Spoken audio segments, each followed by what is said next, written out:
Commercial gas ಸಿಲಿಂಡರ್ಗೆ 5,000 ರೂಪಾಯಿ. ಸಹಜ ದಿನಗಳಲ್ಲಿ 1,950 ರೂಪಾಯಿ ಇತ್ತು. ಯುದ್ಧದ ಸನ್ನಿವೇಶದಲ್ಲಿ ಕಮರ್ಷಿಯಲ್ ಗ್ಯಾಸ್ ಸಿಲಿಂಡರ್ ಬೆಲೆ 5,000 ರೂಪಾಯಿ.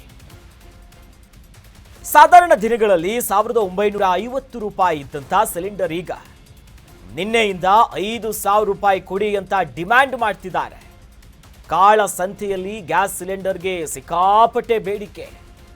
5,000 ಕೊಡ್ತೀನಿ ಅಂದ್ರೂ ಕೂಡ ಸಿಲಿಂಡರ್ಗಳೇ ಸಿಗ್ತಿಲ್ಲ. ಇದು ಸದ್ಯದ ಪರಿಸ್ಥಿತಿ ಆಗ್ಬಿಟ್ಟಿದೆ. ದೇಶದಾದ್ಯಂತ ಈ ಸಮಸ್ಯೆ ಇದೆ. ನಮ್ಮ ರಾಜ್ಯದಲ್ಲಿ ನಾವು ಬಹಳ ಸೂಕ್ಷ್ಮ ಗಮನಿಸೋದಾದ್ರೆ ನಿನ್ನೆಯಿಂದ ಒಂದು ಕಡೆ ಗೃಹ ಬಳಕೆಯ ಗ್ಯಾಸ್ ಸಿಲಿಂಡರ್ ಕೂಡ ಸರಿಯಾಗಿ ಪೂರೈಕೆ ಆಗ್ತಿಲ್ಲ.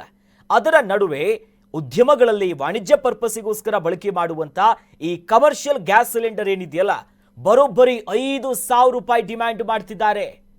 100 ರೂಪಾಯಿ ಇನ್ಕ್ರೀಸು, 200 ರೂಪಾಯಿ ಜಾಸ್ತಿ ಅಲ್ಲ, 5,000 ರೂಪಾಯಿ. ಇಷ್ಟು ದಿನ ಸಹಜ ದಿನಗಳಲ್ಲಿ 1,950 ರೂಪಾಯಿ ಇತ್ತು. ಕೆಲವೊಂದು ಭಾಗದಲ್ಲಿ 2,000 ರೂಪಾಯಿಗೂ ಕೂಡ ತೆಗೆದುಕೊಳ್ತಾ ಇದ್ರು. ಬಟ್ ನಿನ್ನೆ ಒಂದೇ ದಿನ 5,000 ರೂಪಾಯಿ ಕೊಡಿ ಅಂತ ಕೇಳ್ತಿದ್ದಾರೆ. ಈಗ ಹಲವಾರು ಅನುಮಾನಗಳು ಮೂಡ್ತಾ ಇದೆ. ಕೃತಕವಾಗಿ ಇವರೇ ಇಂಥದ್ದೊಂದು ಸನ್ನಿವೇಶವನ್ನ ಸೃಷ್ಟಿ ಮಾಡ್ತಿದ್ದಾರಾ, ಅಥವಾ ಯುದ್ಧದ ಪರಿಸ್ಥಿತಿಯನ್ನೇ ಬಳಕೆ ಮಾಡ್ಕೊಂಡು ದುಡ್ಡು ಮಾಡೋದಕ್ಕೆ ಹೊರಟಿದ್ದಾರಾ? ಯಾಕಂತಂದ್ರೆ 5,000 ಕೊಡ್ತೀನಿ ಸ್ವಾಮಿ ಕೊಡಿ ಅಂತಂದ್ರೂ ಕೂಡ ಈ ಸಿಲಿಂಡರ್ಗಳು ಸಿಗ್ತಾ ಇಲ್ಲ. ಕಮರ್ಷಿಯಲ್ ಗ್ಯಾಸ್ ಸಿಲಿಂಡರ್ಗಳು ಸಿಗ್ತಾ ಇಲ್ಲದೆ ಈಗ ಹೋಟೆಲ್ ಉದ್ಯಮದವರಂತೂ ಕಂಗಾಲಾಗಿದ್ದಾರೆ. ಮುಂದೆ ಏನು ಮಾಡಬೇಕು, ಯಾವ ರೀತಿಯಾಗಿ ಹೋಗಬೇಕು, ನಾವು ಸೌದೆ ಒಲೆಯಲ್ಲಿ ಅಡುಗೆ ಮಾಡ್ಕೊಳ್ಳೋದಾ ಅಥವಾ ಹೋಟೆಲನ್ನೇ ಬಂದ್ ಮಾಡ್ಬೋದಾ ಅನ್ನುವಂಥ ಇಂಥದ್ದೊಂದಿಷ್ಟು ವಿಚಾರದಲ್ಲಿ ಕೂತ್ಕೊಂಡ್ಬಿಟ್ಟಿದ್ದಾರೆ. 5,000 ರೂಪಾಯಿ ಅಂದ್ರೆ ಲೆಕ್ಕಾಚಾರ ಹಾಕಿ ಎಲ್ಲಿವರೆಗೂ ಬಂತು ಅಂತ. ಬೆಂಗಳೂರು ಹೋಟೆಲ್ಗಳಿಗೆ ಈ ಗ್ಯಾಸಿನ ಬಿಸಿ ಈಗ ತಟ್ಟು ಬಿಟ್ಟಿದೆ. ವಾಣಿಜ್ಯ ಬಳಕೆಯ ಗ್ಯಾಸ್ ಸಿಲಿಂಡರ್ ಪೂರೈಕೆನೇ ಆಗ್ತಿಲ್ಲ. ಸಿಲಿಂಡರ್ ಇಲ್ಲದ ಕಾರಣ ಹೋಟೆಲ್ಗಳು ಬಂದ್ ಆಗ್ತಿದೆ. ಕರ್ನಾಟಕ ನ್ಯೂಸ್ ಬೀಟ್ಗೆ ಕಿಶೋರ್ ಅವರು ಹೇಳಿಕೆಯನ್ನ ಕೊಟ್ಟಿದ್ದಾರೆ. ಶ್ರೀ ಕೃಷ್ಣ ವೈಭವ ಹೋಟೆಲ್ ಮ್ಯಾನೇಜರ್ ಆಗಿರುವಂತಹ ಕಿಶೋರ್ ಒಂದು ಸ್ಟೇಟ್ಮೆಂಟ್ ಕೊಟ್ಟಿದ್ದಾರೆ. ಹೋಟೆಲ್ ಉದ್ಯಮಕ್ಕೆ ತುಂಬಾ ಸಮಸ್ಯೆ ಆಗಿದೆ ಅಂತ ಹೇಳ್ತಿದ್ದಾರೆ. ಕೂಡಲೇ ರಾಜ್ಯ ಮತ್ತು ಕೇಂದ್ರ ಸರ್ಕಾರ ನಮ್ಮ ಸಮಸ್ಯೆಯನ್ನ ಬಗೆಹರಿಸಿ ಅಂತ ಈ ಹೋಟೆಲ್ ಮ್ಯಾನೇಜ್ಮೆಂಟ್ ಅಲ್ಲಿ ಯಾರ್ಯಾರಿದ್ದಾರೆ, ಹೋಟೆಲ್ ಅಲ್ಲಿ ಕೆಲಸ ಮಾಡ್ತಾರೆ, ಅವರೆಲ್ಲರೂ ಕೂಡ ಅಸಮಾಧಾನವನ್ನ ಹೊರಗಾಗ್ತಿದ್ದಾರೆ. ಒಂದು ಕಡೆ ಅವರು ಹೋಟೆಲ್ನವರು ಟ್ಯಾಕ್ಸ್ ಕಟ್ತಾರೆ, ಮತ್ತೊಂದು ಕಡೆಯಲ್ಲಿ ಬೇರೆ ಬೇರೆ ಇಲಾಖೆಯಿಂದನೂ ಕೂಡ ಆಗ ಕೆಲವೊಂದ್ಸಲ ಅವ್ರಿಗೆ ಬಿಸಿ ಮುಟ್ಟಿಸೋ ಕೆಲಸ ಮಾಡ್ತಾರೆ. ಫುಡ್ ಇಲಾಖೆ ಇರಬಹುದು, ಲೇಬರ್ ಡಿಪಾರ್ಟ್ಮೆಂಟ್ ಇರಬಹುದು, ಮತ್ತೊಂದು ಸಮಸ್ಯೆ ಇರ್ತಾರೆ. ಕಳೆದ ಬಾರಿ ಈ ಬೇಕರಿ ಮತ್ತೊಂದವ್ರಿಗೆಲ್ಲ GST ಒಂದು ದೊಡ್ಡ ಮಟ್ಟದ ಸಮಸ್ಯೆ ಮುಂದಾಗಿತ್ತು. ಈಗ ಮೊದಲಿಗೆ ಯುದ್ಧದ ಎಫೆಕ್ಟ್ಗಳು ಬಂದು ತಟ್ಟಿದ್ದು ಹೋಟೆಲ್ ಉದ್ಯಮಕ್ಕೆ. ವಾಣಿಜ್ಯ ಸಿಲಿಂಡರ್ ಸರಿಯಾಗಿ ಪೂರೈಕೆ ಆಗ್ತಿಲ್ಲ. ಯಾಕೆ ಪೂರೈಕೆ ಆಗ್ತಿಲ್ಲ? ಯುದ್ಧ ಆರಂಭ ಆಗೋ ಒಂದು 12 ದಿನ ಆಯ್ತು. ನಮ್ಮ ದೇಶದಲ್ಲಿ ಆರಂಭಿಕವಾಗಿ 75 ದಿನಕ್ಕೆ ಏನೋ LPG ಬೇಕು ಅದಿದೆ ಅಂದಿದ್ರು. ಬಟ್ ಈಗ ಇಲ್ಲ. ಇದಕ್ಕೆ ಸಂಬಂಧಪಟ್ಟಂತೆ ಕರ್ನಾಟಕ ನ್ಯೂಸ್ ಬೀಟ್ ಜೊತೆಯಲ್ಲಿ ಕಿಶೋರ್ ಅವರು ಶ್ರೀಕೃಷ್ಣ ವೈಭವ ಹೋಟೆಲ್ನ ಮ್ಯಾನೇಜರ್ ತಮ್ಗಾಗ್ತಿರುವಂತ ಸಮಸ್ಯೆಯನ್ನ ಕೂಡ ಹೇಳ್ತಾ ಹೋದ್ರು. ಭಾರತದ LPG ಸಿಲಿಂಡರ್ ಆಗಿರ್ಬೋದು, ಮತ್ತೆ ವಾಣಿಜ್ಯ ಬಳಕೆಯ ಸಿಲಿಂಡರ್ ಮೇಲೆ ಇದರ ಅಭಾವವನ್ನು ಬೀರತಕ್ಕಂಥದ್ದು. ಸದ್ಯ ಈಗ ಬೆಂಗಳೂರಿನಲ್ಲಿ ಸಹ ಇದರ ಪರಿಣಾಮದಿಂದಾಗಿ ಹೋಟೆಲ್ ಉದ್ಯಮದ ಮೇಲೆ ನೇರ ಪರಿಣಾಮವನ್ನು ಬೀರಿದೆ. ಈಗ ನಾನು ನೋಡ್ತಾ ಇರ್ಬೋದು, ಬೆಂಗಳೂರಿನ ಮೆಜೆಸ್ಟಿಕ್ ಭಾಗದಲ್ಲಿರ್ತಕ್ಕಂತಹ ಶ್ರೀ ಕೃಷ್ಣ ವೈಭವ ವೆಜ್ ಹೋಟೆಲ್ ಏನಿದೆ, ಈ ಹೋಟೆಲ್ ಕಳೆದ ನಿನ್ನೆಯಿಂದ ಸಹ ಬಂದ್ ಆಗಿರ್ತಕ್ಕಂಥದ್ದು. ಅಂದ್ರೆ ಇವತ್ತು ಪ್ರತಿನಿತ್ಯ ಇಲ್ಲಿಗೆ ಸಾಕಷ್ಟು ಸಂಖ್ಯೆಯ ಜನ ಬರ್ತಾ ಇದ್ರು. ಇವತ್ತು ವಾಣಿಜ್ಯ ಬಳಕೆಯ ಸಿಲಿಂಡರ್ ಸಿಗದೇ ಇರುವಂತಹ ಹಂತದಲ್ಲಿ, ಆಹಾರ ತಯಾರಿಕೆಯನ್ನು ನಡೆಸಕ್ಕೆ ಆಗದೆ ಇರುವಂತಹ ಹಂತದಲ್ಲಿ ಇವತ್ತಿನ ಈ ಹೋಟೆಲ್ ಅನ್ನ ಬಂದ್ ಮಾಡಿದ್ದಾರೆ. ಇದೇ ರೀತಿ ಬೆಂಗಳೂರಿನ ಬೇರೆ ಬೇರೆ ಜಾಗದಲ್ಲೂ ಸಹ ಈಗ ಇದೇ ಬಂದ್ ಹೋಟೆಲ್ಗಳನ್ನ ಮೆನುನಲ್ಲಿ ಸಹ ಕಡಿತ ಮಾಡಿದ್ದಾರೆ. ಹಾಗೆ ಕೆಲವಷ್ಟು ಹೋಟೆಲ್ಗಳನ್ನ ಬಂದ್ ಮಾಡಿದ್ದಾರೆ. ಈ ಹೋಟೆಲ್ನ ಮ್ಯಾನೇಜರ್ ಸಹ ನಮ್ಮ ಜೊತೆಗಿದ್ದಾರೆ, ಕಿಶೋರ್ ಅಂತ ಹೇಳಿ. ಅವ್ರನ್ನೇ ಮಾತಾಡ್ತಾ ಹೋಗ್ತೇನೆ. ಸರ್, ಯಾವತ್ತು ಈ ಹೋಟೆಲ್ ನ ಬಂದ್ ಮಾಡಿದ್ರಾ? ಏನಾಯ್ತು ಸರ್ ಪರಿಣಾಮ? ಇವತ್ತು ಬೆಳಗ್ಗೆಯಿಂದ ಬಂದ್ ಆಗಿದೆ. ಗ್ಯಾಸ್ ಇಲ್ಲದೇ ಇರೋ ಕಾರಣ ಹೋಟೆಲ್ ಕ್ಲೋಸ್ ಆಗಿದೆ. ನಮ್ಮ ಮಾಲೀಕರಾದಂತವ್ರು ಇವತ್ತು ಸಂಜೆ ಒಳಗೆ ಅರೇಂಜ್ ಮಾಡ್ಕೊಡ್ತೀನಿ, ಬರುತ್ತೆ ಅಂತ ಹೇಳಿದ್ದಾರೆ. ನಮ್ಮ ಹತ್ರ ಇದ್ದಿದ್ದ ಗ್ಯಾಸ್ ಅನ್ನ ನೆನ್ನೆ ಯೂಸ್ ಮಾಡಿ ಏನು ಸರ್ವಿಸ್ ಕೊಟ್ಟಿದೀವಿ. ಏನಪ್ಪಾ ಅಂದ್ರೆ ಇಲ್ಲಿ ಬಹಳ ತೊಂದರೆ ಆಗಿದೆ. ಇಲ್ಲಿ ದಿವಸ ಮೆಜೆಸ್ಟಿಕ್ ಕಾಟನ್ಪೇಟೆ ಸರ್ಕಲ್ ಅಲ್ಲಿ ಇರತಕ್ಕಂತ ಶ್ರೀ ಕೃಷ್ಣ ಸಾವಿರಾರು ಜನ ಬಂದು ಫುಡ್ ಸೇವಿಸಕ್ಕಂತ ಜಾಗ ಇದು. ಇಲ್ಲಿ ಕೆಲವು 40 ರಿಂದ 45 ಲಾಡ್ಜ್ ಇದೆ. ಇಲ್ಲಿ ಬರೋಂತ ಕಸ್ಟಮರ್ಗಳಿಗೂ ಬಹಳ ತೊಂದರೆ ಆಗಿದೆ. ಇಲ್ಲಿ ಏನಪ್ಪಾ ಅಂದ್ರೆ ಈಗ ಯುದ್ಧ ನಡೀತಾ ಇರೋದ್ರಿಂದ ಬಹಳ ಆಲ್ ಓವರ್ ಇಂಡಿಯಾ ಬಹಳ ಸಮಸ್ಯೆ ಆಗಿದೆ ಗ್ಯಾಸ್ಗೆ. ಇಲ್ಲಿ ಅಂತೆಲ್ಲ ಕರ್ನಾಟಕ, ತಮಿಳುನಾಡು, ಆಂಧ್ರ ಎಲ್ಲಾ ದೇಶದ ಸ್ಟೇಟ್ ಅಲ್ಲೂ ತೊಂದರೆ ಆಗಿದೆ. ಈಗ ನಮಗೂ ದೊಡ್ಡ ಸಮಸ್ಯೆ ಆಗಿದೆ, ಕಾರ್ಮಿಕರಿಗೂ ದೊಡ್ಡ ಸಮಸ್ಯೆ ಆಗಿದೆ, ಇಲ್ಲಿ ಸಾವಿರಾರು ಜನ ಓಡಾಡೋರ್ಗೂ ದೊಡ್ಡ ಸಮಸ್ಯೆ ಆಗಿದೆ. ದಯವಿಟ್ಟು ಕರ್ನಾಟಕ ಸರ್ಕಾರ ಇದ್ರ ಬಗ್ಗೆ ಗಮನಕ್ಕೆ ತಗೊಂಡು ಇಮಿಡಿಯೇಟ್ ಆಗಿ ಇದಕ್ಕೊಂದು ಪರಿಹಾರ ಹುಡುಕಿ ಸೇವೆ ಕೊಡ್ಬೇಕು. ಜನಗಳಿಗೆ ತೊಂದರೆ ಆಗದಂಗೆ. ಈಗ ಬರೋ ಅಂತವ್ರಿಗೆ ಫುಡ್ ಮೇನ್ ಇಂಪಾರ್ಟೆಂಟ್. ಈಗ ಇಲ್ಲಿ ಲಾರ್ಜ್ ಕಸ್ಟಮರ್ ಇಲ್ಲ, ಹೋಟ್ಲು ಬಂದು ಅಂತೆಲ್ಲ ಟಿವಿಲಿ ತೋರಿಸಿ ಲಾರ್ಜ್ ಸಾರ್ವಜನಿಕರೇ ಬರ್ದಂಗೆ ಆಗಿದೆ. ಈಗ ಬಹಳ ತೊಂದರೆ ಆಗಿದೆ. ಈಗ ಬಿಸ್ನೆಸ್ ಮಾಡೋರಿಗೆ, ಬಾಡಿಗೆ ಕಟ್ಟೋರಿಗೆ ಸಿಕ್ಕಾಪಟ್ಟೆ ತೊಂದರೆ ಆಗಿದೆ. ಹಂಗಾಗಿ ದಯವಿಟ್ಟು ಕೇಂದ್ರ ಸರ್ಕಾರ, ಕರ್ನಾಟಕ ಸರ್ಕಾರ ಜವಾಬ್ದಾರಿ ತಗೊಂಡು ಇಬ್ರು ನಮಗೆ ಒಂದು ಸಹಾಯ ಮಾಡಿಕೊಡ್ಬೇಕಾಗಿ ವಿನಂತಿ. ರಾಜ್ಯ ಸರ್ಕಾರ ಮತ್ತೆ ಕೇಂದ್ರ ಸರ್ಕಾರಗಳು ಕೂಡಲೇ ಇದ್ರ ಬಗ್ಗೆ ಗಮನ ಹರಿಸಿ ಗ್ಯಾಸ್ ಅನ್ನ ಕೊಡುವಂತ ನಿಟ್ಟಿನಲ್ಲಿ ಕೆಲಸವನ್ನ ಮಾಡಬೇಕು ಅನ್ನುವಂತ ಒತ್ತಾಯವನ್ನ ಈಗಾಗಲೇ ಹೋಟೆಲ್ ಮಾಲೀಕರು ಮಾಡ್ತಾ ಇರುವಂತದ್ದು. ಕ್ಯಾಮ್ರಾ ಪರ್ಸನ್ ಗಿರೀಶ್ ಜೊತೆ ಕಿರಣ್ ಕಾನ್ಮನೆ, ಕರ್ನಾಟಕ ನ್ಯೂಸ್ ಬೀಟ್, ಬೆಂಗಳೂರು. ಏನ್ ಹೇಳೋದು, 4 ಜನಕ್ಕೆ ಹಂಗಾಗುತ್ತಾ ಆ ಥರ ಆಗುತ್ತೆ. ಹೌದು, ಇನ್ನೆಷ್ಟು ದಿವಸ ಆಗುತ್ತೆ ಹೇಳೋಕ್ಕಾಗಲ್ಲ ಇದು. ಬೇಗ ಆದಷ್ಟು ಬೇಗ ಕ್ಲಿಯರ್ ಆದ ಒಳ್ಳೆ ಜನಗಳಿಗೂ. ಜನ ಅದೇ ಯೋಚನೆಯಲ್ಲಿದ್ದಾರೆ ಇವಾಗ. ಗ್ಯಾಸ್ ಏನಾಗುತ್ತೆ, ಓಡಾಡೋದು ಹೆಂಗೆ ಅಂದ್ಬಿಟ್ಟು ಅದು ಯೋಚನೆ ಆಗಿದೆ. ಮುಂದೆ ಏನಾಗುತ್ತೆ ನೋಡ್ಬೇಕು. ದಿನನಿತ್ಯಲ್ಲಿ ಊಟಕ್ಕೆ ಬರ್ತಾ ಇದ್ವಿ. ಇವತ್ತು ನೋಡ್ರೆ ಬಂದ್ ಮಾಡಿದ್ದಾರೆ, ನೆನ್ನೆನೂ ಬಂದ್ ಮಾಡಿದ್ರು, ಇವತ್ತು ಬಂದ್ ಮಾಡಿದ್ದಾರೆ. ದಿನನಿತ್ಯಕ್ಕೆ ಬಂದ್ ಮಾಡ್ರೆ ನಾವು ಎಲ್ಲಿ ಹೋಗೋಣ ಊಟಕ್ಕೆ ಹೇಳಿ? ನಾವು ಹೊರಗಡೆಯಿಂದ ಬಂದಿರ್ತೀವಿ, ಇಲ್ಲಿ ನಂಬ್ಕೊಂಡು ಬಂದಿರ್ತೀವಿ. ತಿರ್ಗಾ ಇಲ್ಲಿ ತೆಗ್ದಿಲ್ಲ ಅಂದರೆ ನಾವು ಮತ್ತೆ ಉಳ್ಕೊಂಡು ಹೋಗ್ಬೇಕಾಗುತ್ತೆ. ಎಲ್ಲ ಕಡೆ ಬಂದು ಅಂತ ಇದ್ದಾರೆ. ಈ ಕಡೆ ಗಾಂಧಿನಗರನೂ ಬಂದಿದೆ, ಇಲ್ಲೂ ಬಂದಿದೆ. ಜನಗಳಿಗೆ ಭಾರಿ ಸಮಸ್ಯೆ ಆಯ್ತಾ ಇದೆ. ಇದ್ರ ಬಗ್ಗೆ ಸರ್ಕಾರ ಕಾಳಜಿ ತಗೊಂಡು ಮುತುವರ್ಜಿ ವಹಿಸಿ ಕೂಡಲೇ ಬಗ್ಗೆ ಸಮಸ್ಯೆಬೇಕೆಂದು ಕೇಳ್ಕೊಳ್ತೇವೆ.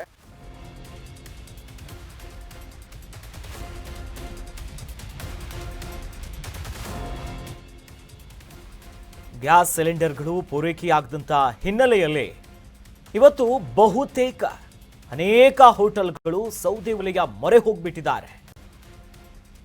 ಬೆಂಗಳೂರು ಮಾರತ್ಹಳ್ಳಿಯ ಹೋಟೆಲ್ನಲ್ಲಿ ಘಟನೆಯಾಗಿರುವುದು. ಗ್ಯಾಸ್ ಇಲ್ಲ, ನಿನ್ನೆಗೆ ಖಾಲಿ ಆಗ್ಬಿಟ್ಟಿದೆಯಂತೆ ಅವರು ಬಳಕೆ ಮಾಡ್ತಿದ್ದಂಥ ವಾಣಿಜ್ಯ ಸಿಲಿಂಡರ್. ಈ ಗ್ಯಾಸ್ ಖಾಲಿಯಾದಂಥ ಹಿನ್ನೆಲೆಯಲ್ಲಿ ಸೌದೆ ಒಲೆಯನ್ನ ಬಳಕೆ ಮಾಡಿದ್ದಾರೆ. ಸೌದೆ ಒಲೆಯ ಮೊರೆ ಹೋಗಿಬಿಟ್ಟಿದ್ದಾರೆ ಹೋಟೆಲ್ನ ಮಾಲೀಕರು.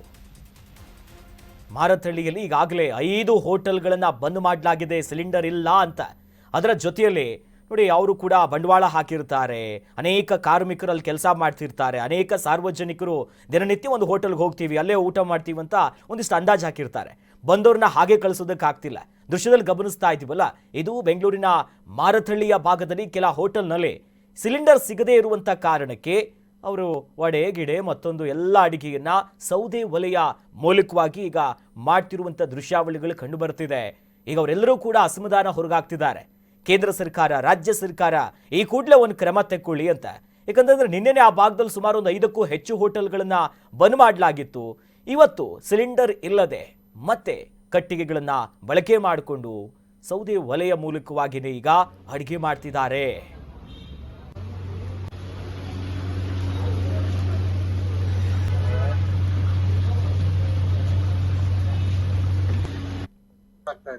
ಸಿಲಿಂಡರ್ ಸ್ಟಾಕ್ಸ್ ಇಲ್ಲ ಅಂತೆ. ಸೊ ನಾವು ಸೌದೆನಲ್ಲಿ ಮಾಡ್ತಾ ಇದೀವಿ. ಬರೋ ಕಸ್ಟಮರ್ಲ ಏನಾದ್ರು ಕೊಡ್ಬೇಕು ಅವ್ರಿಗೆ. So something will make and will give. ಮುಂಚೆ ತರ ಐಟಮ್ ಜಾಸ್ತಿ ಮಾಡಲ್ಲ, ಒಂದು 5-6 ಐಟಮೇ ಮಾಡೋದು. ಮುಂಚೆ ಅಂದ್ರೆ ತುಂಬಾ ವೆರೈಟೀಸ್ ಇತ್ತು. ಈ ಗ್ಯಾಸ್ ಪ್ರಾಬ್ಲಮ್ ಇಂದ ನಾವು ಸೌದೆಯಿಂದ ಮಾಡ್ತಾ ಇದೀವಿ. ಸೊ ಒಂದು 5-6 ಐಟಮೇ ಕೊಡಕ್ಕಾಗ್ತದೆ ಕಸ್ಟಮರ್ಗೆ. ಒಂದು ರಿಕ್ವೆಸ್ಟ್ ಏನಂದ್ರೆ ಗೌರ್ಮೆಂಟ್ಗೆ ದಯವಿಟ್ಟು ಆದಷ್ಟು ಬೇಗ ದಯವಿಟ್ಟು ಸಿಲಿಂಡರ್ ಸ್ವಲ್ಪ ನೋಡ್ರಿ. ಎಲ್ಲರಿಗೂ ಕಷ್ಟ ಆಗ್ಬಿಟ್ಟಿದೆ. ಎಲ್ಲ ಹೋಟೆಲ್ಸ್ ಮಾಲೀಕರೆಲ್ಲ ತುಂಬಾ ಕಷ್ಟ ಆಗ್ಬಿಟ್ಟಿದೆ. ಅಂಡ್ ಸ್ಟವ್ ಎಲ್ಲ ಹಾಕ್ಬಿಟ್ಟಿದ್ವಿ, ಸೈಡ್ಗೆ ಹಾಕ್ಬಿಟ್ಟಿದ್ವಿ. ಎಲ್ಲ ಸೌದೆನಲ್ಲೇ ಮಾಡ್ತಾ ಇದೀವಿ. ಸೊ ಸೌದೆ ರೇಟು ಜಾಸ್ತಿ ಆಗ್ಬಿಡ್ತದೆ ಇನ್ ಫ್ಯೂಚರು. ದಯವಿಟ್ಟು ಗೌರ್ಮೆಂಟ್ಗೆ ರಿಕ್ವೆಸ್ಟ್ ಮಾಡ್ತಾ ಇದೀವಿ, ಪದೇ ಹೇಳ್ತಾ ಇದೀವಿ, ದಯವಿಟ್ಟು ಸ್ವಲ್ಪ ನೋಡ್ರಿ, ಏನಾದ್ರು ಜಲ್ದಿ ಸಪ್ಲೈ ಕೊಡ್ರಿ ಅಂತ ಕೇಳ್ತೀವಿ.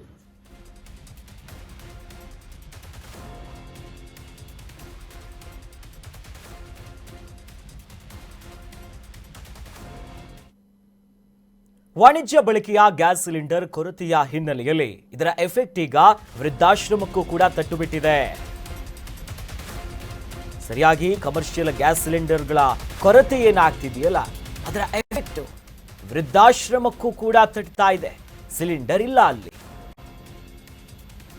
ನೋಡಿ, ಮತ್ತಿಕೆರೆಯ ವೃದ್ಧಾಶ್ರಮದಲ್ಲಿ ಸಿಲಿಂಡರ್ ಅಭಾವ ಕಾಡ್ತಿದೆ ಅವರನ್ನ. ಕಳೆದ 2 ದಿನಗಳಿಂದ ಸಿಲಿಂಡರ್ ಅಡುಗೆಗೆ ಬಹಳ ದೊಡ್ಡ ಮಟ್ಟದ ಸಮಸ್ಯೆ. ಒಂದು ಸಿಲಿಂಡರ್ಗೆ 3ರಷ್ಟು ಬೆಲೆಯನ್ನ ಕೊಟ್ಟು ಖರೀದಿ ಮಾಡಬೇಕಾದಂತ ಸನ್ನಿವೇಶ ಬಂದಿದೆ. ವೃದ್ಧರಿಗೆ ಆಹಾರವನ್ನ ತಯಾರಿಸೋದಕ್ಕೆ ಬಹಳಷ್ಟು ಸಮಸ್ಯೆ ಆಗ್ತಿದೆಯಂತೆ. ಹೋಟೆಲ್ ಉದ್ಯಮಕ್ಕಿರ್ಬೋದು, PGಗಳಲ್ಲಿರೋರಿಗಿರ್ಬೋದು ಸೇರಿದಂತೆ ದೃಶ್ಯದಲ್ಲಿ ಗಮನಿಸ್ತಾ ಇದೀವಲ್ಲ, ಇದು ಮತ್ತಿಕೇರಿಯ ಸಮೀಪದಲ್ಲಿರುವಂಥ ಒಂದು ವೃದ್ಧಾಶ್ರಮ. ಇಲ್ಲಿ ಪ್ರತಿನಿತ್ಯ ನೋಡಿ ಅನೇಕ ವೃದ್ಧರು ಇರ್ತಾರೆ, ಅವ್ರಿಗೆ ಅಡುಗೆ ಮಾಡಿ ಹಾಕಬೇಕು. ಆದರೆ ಅಡುಗೆ ಮಾಡಬೇಕು ಅಂತಂದರೆ ಒಂದು ಕಡೆ ಸಿಲಿಂಡರ್ ಇಲ್ಲ. ಸಿಲಿಂಡರ್ ಸಿಗುತ್ತಾ ಅಂತ ಎಲ್ಲಾದರೂ ಒದ್ದಾಡಿದರೆ ಅಲ್ಲಿ ಈಗಾಗಲೇ ಭಾಳ ಸಮಸ್ಯೆ ಅಂತಂದರೆ ಒಂದು ಸಿಲಿಂಡರ್ಗೆ ಇಷ್ಟು ದಿನ ಅವ್ರು ಎಷ್ಟು ಹಣ ಕೊಡ್ತಿದ್ದೋ ಅದರ ದುಪ್ಪಟ್ಟು ಕೊಡಬೇಕು. ವೃದ್ಧಾಶ್ರಮದವರಿಗೂ ಸಮಸ್ಯೆ ಇದು. ವೃದ್ಧಾಶ್ರಮ ಇರ್ಬೋದು, ಅನಾಥಾಶ್ರಮ ಇರ್ಬೋದು, ಹೀಗೆ PG ಸೇರಿದಂತೆ ವಾಣಿಜ್ಯವಾಗಿ ಯಾರ್ಯಾರಿದ್ದಾರೆ ಎಲ್ಲರಿಗೂ ಕೂಡ ಬಿಸಿ ಮುಟ್ತಾ ಇದೆ. ಕೇವಲ ಕಮರ್ಷಿಯಲ್ ಗ್ಯಾಸ್ ಅಷ್ಟೇ ಅಲ್ಲ, ಗೃಹ ಬಳಕೆಗೆ ಯೂಸ್ ಮಾಡುವಂಥ ಗ್ಯಾಸ್ ಏನಿದೆ, ಡೊಮೆಸ್ಟಿಕ್ ಗ್ಯಾಸ್ಗಳನ್ನು ಏನು ಬಳಕೆ ಮಾಡ್ತಾರೆ, ಇಲ್ಲೂ ಕೂಡ ಒಂದು ಕಡೆ ಕೊರತೆ, ಮತ್ತೊಂದು ಕಡೆ ಸಿಕ್ಕಾಪಟ್ಟೆ ಹಣದ ಡಿಮ್ಯಾಂಡ್ ಮಾಡ್ತಿದ್ದಾರೆ. ಈಗ ಎಲ್ರಿಗೂ ಕೂಡ ಇದರ ಸಮಸ್ಯೆ ಆಗ್ತಿದೆ.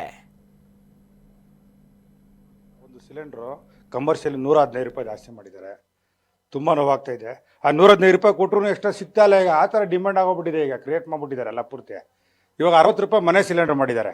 ಈಗ 60 ರೂಪಾಯಿ ಮನೆ ಸಿಲಿಂಡ್ರ್ ಮಾಡಿದ್ರು ಕೂಡ ನಾವು ಬುಕ್ ಮಾಡ್ತಾ ಇದ್ದೀನಿ. ಮನೇಲಿ ಖಾಲಿ ಆಗ್ಬಿಟ್ಟಿದೆ ಸಿಲಿಂಡ್ರು. ನಾವು ಮನೆ ಬಾಡಿಗೆ ಮನೆ ಇರೋದು. ನಾವು ಬಾಡಿಗೆ ಮನೆಗೆ ಹೋಗಿ ಸ್ಟವ್ ಎತ್ಕೊಂಡೋದ್ರೆ ಮನೆ ಕೊಡ್ತಾರೆ. ಇವತ್ತೊಂದು ದಿವಸ ಯಾರು ಕೊಡಲ್ಲ, ಮನೆ ಓಡಿಸ್ಬಿಡ್ತಾರೆ. ಇವಾಗ ನಾವು ಮನೆ ಬಿಡಂಗೆ ಆಗೋಗ್ಬಿಟ್ಟಿದ್ವಿ. ಇವಾಗ ಗ್ಯಾಸ್ ಇಲ್ಲದೆ ನಾವು ಅಡುಗೆ ಮಾಡಲೇಬೇಕು. ಹೋಟ್ಲಲ್ಲಿ ಹೋಗಿ ತಿನ್ನೋಕ್ಕಾಗುತ್ತಾ ನಾವು? ಅಲ್ಲಿ ತಂದು ಅಲ್ಲಿ ತಿನ್ನೋರು ಇರ್ತಾರೆ ಪಾಪ. ಅವ್ರು ಎಲ್ಲಿ ಹೋಗ್ಬೇಕು, ಅವ್ರು ಏನು ಮಾಡಬೇಕು ಜನಗಳು? ಸ್ವಲ್ಪ ನೋಡ್ಕೊಂಡು ಇದು ಮಾಡಿ. ಸಿಲಿಂಡ್ರ್ ಇಟ್ಕೊಂಡು ಎಲ್ಲ ಬ್ಲ್ಯಾಕ್ ಮಾರ್ಕೆಟಿಗೆ ಮಾರ್ಕೊಂಡ್ರೆ ಬಡವ್ರ ಬಗ್ರು ಎಲ್ಲಿ ಹೋಗ್ಬೇಕು? ಹೊಟ್ಟೆ ಮೇಲೆ ತಣ್ಣೀರು ಬಟ್ಟೆ ಹಾಕೊಂಡು ಮಲ್ಕೋಬೇಕಾಗತ್ತೆ. ದಯವಿಟ್ಟು ಸ್ವಲ್ಪ ಕಮ್ಮಿ ಮಾಡಿ. ಸಿಲಿಂಡ್ರುಗಳು ಬಡವ್ರ ಬಗ್ರಿಗೆ ಸಿಗಂಗೆ ಮಾಡಿ. ನಮ್ಮಂಥವ್ರಿಗೂ ತೊಂದರೆ ಕೊಡಬೇಡಿ. ಆಶ್ರಮಗಳು ಅವ್ರಗಳಿಗೂ ತೊಂದರೆ ಆಗ್ತಾ ಇದೆ. ಸಿಲಿಂಡ್ರುಗಳು ಇಲ್ದಿರ ಅವರು ಡೈಲಿ ಅಡುಗೆ ಮಾಡೋರು ಮಟ್ಟೋರು ಇರ್ತಾರೆ, ಅವ್ರಿಗೂ ತುಂಬ ತೊಂದರೆ ಆಗ್ತಾ ಇದೆ. ಈಗ ಭಾರತ್ ಸಿಲಿಂಡರ್ ಬಂದು 21 ದಿವಸ ಕೊಡ್ತೀನಿ ಅಂತ ಹೇಳ್ತಾ ಇದ್ದಾರೆ. ನಿಜವಾಗ್ಲೂ 20-25 ಜನ, 25 ಅಲ್ಲ 30 ಜನ ಆಶ್ರಮದಲ್ಲಿದ್ದಾರೆ. ಇಷ್ಟು ಜನಕ್ಕೆ ನಾನು ಅಡುಗೆ ಯಾವ ಥರ ಮಾಡಲಿ? ತಿಂಗ್ಳಿಗೆ ಒಂದು ಸಿಲಿಂಡರ್ ಅಂದ್ರೆ ಯಾವ ಥರ ಮಾಡಬೇಕು ಅಂತ ಗೊತ್ತಾಗ್ತಲ್ಲ. 60 ರೂಪಾಯಿ ಅನ್ನೋದು ಸರ್ಕಾರಕ್ಕೆ ತುಂಬ ಚಿಕ್ಕ ಅಮೌಂಟ್ ಇರ್ಬೋದು, ಆದರೆ ನಮ್ಮಂಥವ್ರಿಗೆ 60 ರೂಪಾಯಿ ಅನ್ನೋದು ತುಂಬ ದೊಡ್ಡ ಅಮೌಂಟ್. ಯಾಕಂದ್ರೆ 10 ತಿಂಗಳಿಗೆ ಬಂದು 600 ರೂಪಾಯಿ ಆಗುತ್ತೆ. 600 ರೂಪಾಯಿಲೆ ನಿಜವಾಗ್ಲೂ ನಮ್ಮ ಆಶ್ರಮಕ್ಕೆ ಒಂದು ತರಕಾರಿಗಾಗುತ್ತೆ, ಹಾಲ್ಗಾಗುತ್ತೆ. 60 ರೂಪಾಯಿ ಆದ್ರೆ 1 ಲೀಟ್ರ್ ಹಾಲು ಬರುತ್ತೆ. 30 ಜನ ಹೆಂಗೋ ಚಿಕ್ಕ ಗ್ಲಾಸಲ್ಲಿ ಕಾಫಿಯಾರು ಕುಡಿತೀವಿ ನಮ್ಮ ಆಶ್ರಮದಲ್ಲಿ. ಯಾಕಂದ್ರೆ ನಂದು ಬಂದು ಫ್ರೀ ವೃದ್ಧಾಶ್ರಮ. ನಂದು ಯಾವುದೇ ಥರ ದುಡ್ಡು ತಗೊಂಡು ಸೇರಿಸ್ಕೊಂತಲ್ಲ, ಫ್ರೀಯಾಗೆ ನೋಡ್ಕೊಂತಾರೋ ಅಂತ ವೃದ್ಧಾಶ್ರಮ.